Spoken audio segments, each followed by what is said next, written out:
Hi there, it's Natasha and thank you so much for joining me today.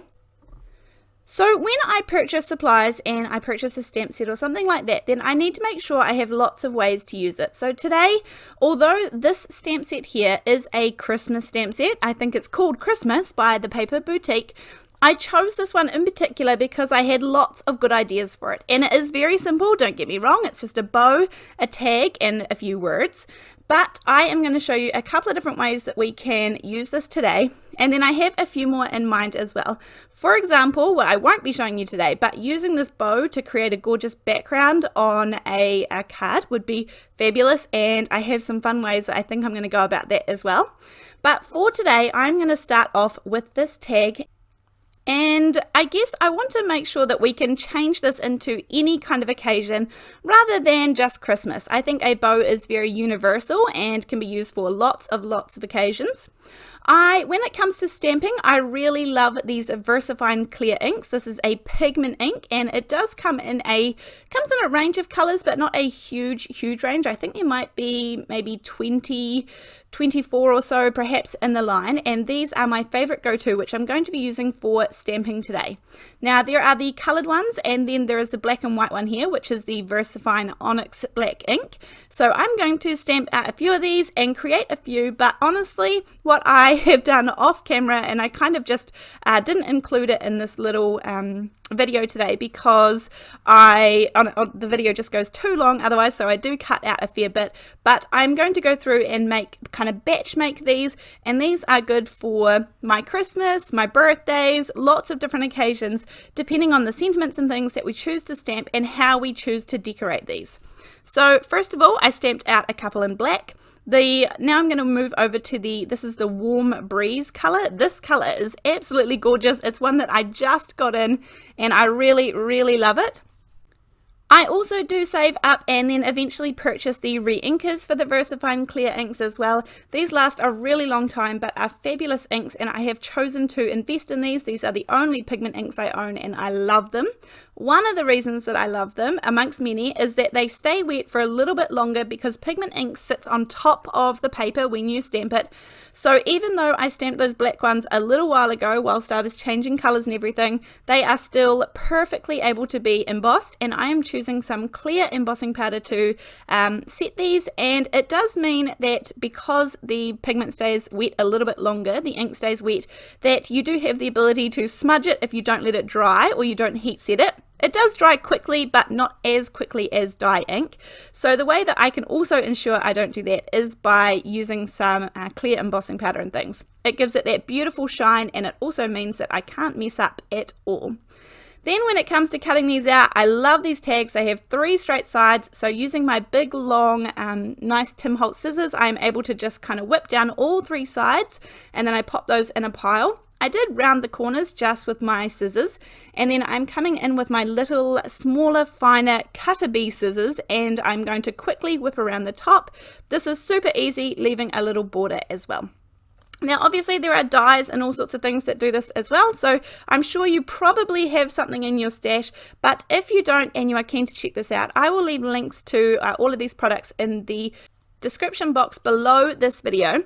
Now one really cool thing about these is, of course, if you want to, you can make these two-sided. So I have turned this one over and you can stamp exactly the same. They are symmetrical, so it means I can fit it nicely on the back of the tag, and then both sides are going to be nice and covered.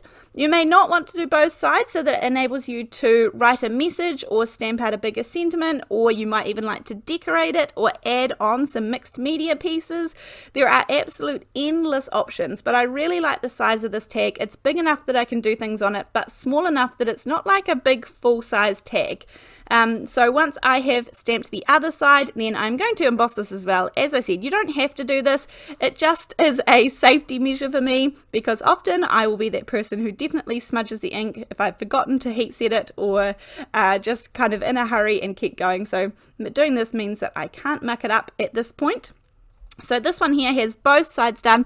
I didn't do them for all of them. I don't find it completely necessary, and I'll show you a few options why later on this video. Then after that, I do want to decorate these, and I'm going to put these aside and move on to creating the bow. Now, albeit I love this bow if it were just stamped nice and flat, but we are going to step it up a little notch further than that. I am going to be using some coloured paper for this. Obviously, you could do lots of amazing shading and things like that to create amazing depth, like with alcohol markers or watercolors or things like that, but I am going down the easy option today. I am often all for the easy option when I am card making, so I am using some colored paper to begin with. This happens to be the Christmas paper pad. These are meant for slimline cards, but I just go ahead. I don't really make any slimline cards, so I'm just using these as regular colored cardstock for me. I'm going to stamp this out a couple of times. Now, of course, you have a few options. You can stamp this out in a kind of tone-on-tone manner. This is the green Oasis color, or you could also use black and just stamp out black on top of the green. So I'm just going to do a few. I'm doing a few and showing you lots of examples of all the different things that we can create today. Now, if, as I said, when I'm using pigment ink, I am going to want to keep it kind of all looking the same, so I chose to emboss these as well. You definitely don't have to, but again, because we made the tags nice and shiny and embossed, it just adds that little bit of extra something special. And as I said, we are going to do quite a few steps to kind of step up these bows and make them look really unique and kind of gorgeous and something just a little bit more than flat stamping. So once I have heat set these, and this is a pretty cool process. I like watching this. I particularly like watching it when it is fast forwarded like it is at the moment. This is not in real time, and I just had a really nice hour or so creating all of these little tags and having fun fussy cutting them out. So I am going to cut around these bows when I choose to fussy cut things, and this is all part of why and when I choose to purchase a stamp. I look very carefully at the things such as, if I choose to fussy cut this, is it going to be a problem? For example, I just don't like fussy cutting things that are extremely fussy, but I don't mind fussy cutting things like this, which are kind of nice, straight, smooth lines. So for me, this was another reason why I look at this stamp set and I go, yep, that's going to work for me. So I have die cut out part of the bow to go on top, and this is going to be part of the way that we are going to create a little bit more dimension. You could also cut out those tabs separately as well. And I'll show you what that would look like also. Then I'm going to stamp out a few more of these. This is the summertime color on top of a kind of peachy color. I'm not going to show you all of these. As I said, I did a really big batch making session, but when you stamp that lighter color and then you add the the clear embossing powder, it does go a little bit darker, so this helps you out. Even if you don't quite have the right tone of ink, it still works out pretty well. Now it comes to putting these all together. And in the stamp set, there is the Happy Xmas or Happy Christmas, and there is the To and From stamp set. Now, this little Happy Xmas is going to work just fine for my Christmas ones today. And other than that, you just need to go through your stash and find lots of different sentiments that are going to fit and going to work. As I said, for me, these tags are a really good size because they fit lots of the sentiments. You can either do them vertical or kind of horizontal, depending on the sentiments that you choose or the decorations that you choose to put on the front.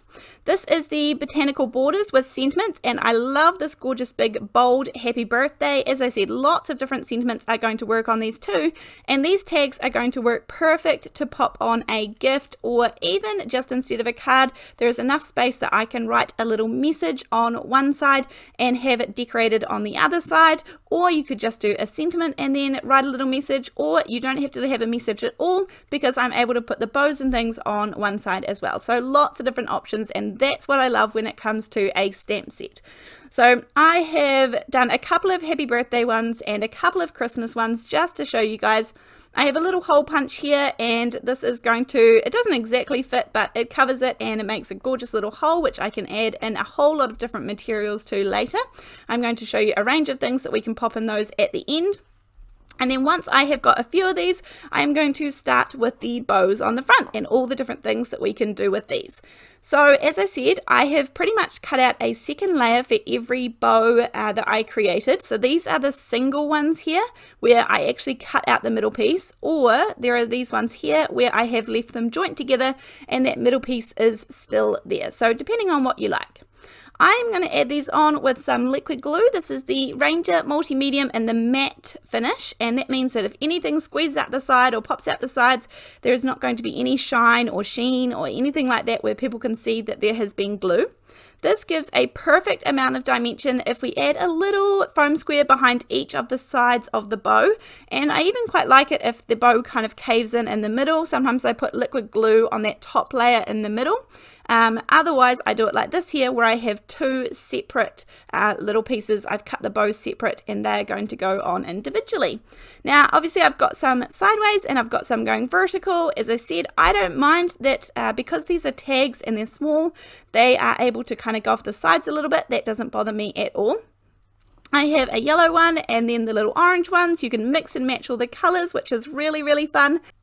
Now with these bows also, if you wanted to stamp them out on some coloured cardstock and then you wanted to add a little bit of shading in on top of that, that would look really fabulous too. But for me, I was just keeping this really simple and basically just stamping and cutting and gluing, and I was really having a ball creating these. So when it comes to the top, I'm going to show you a few different materials. These are all just ones that I have on hand in my little craft space. I do not have a big craft space, so I don't have a whole lot of room. But this one is just a little bit of red and white twine, and this is going to go nicely. This is one of the Christmas ones. And next up, I'm going to use a little bit of, well, actually, it started out as burlap ribbon, and if you purchase burlap ribbon, then you kind of cut down one of the sides. You can pull off all of the individual pieces, strings, and that becomes burlap twine. So that means that I kind of have a 2-for-1. If I want it as ribbon, then I just keep it whole, but I always have pieces that I have cut apart and become my burlap twine as well.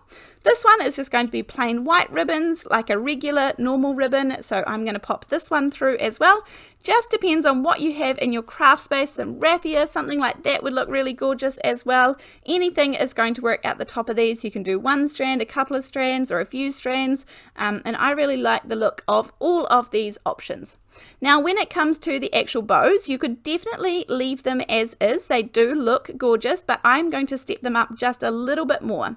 First of all, I'm going to add some glossy accents. Again, because we heat embossed the bows, it means that they're going to have a very slightly raised little border, and that is going to keep the glossy accents in really, really nicely.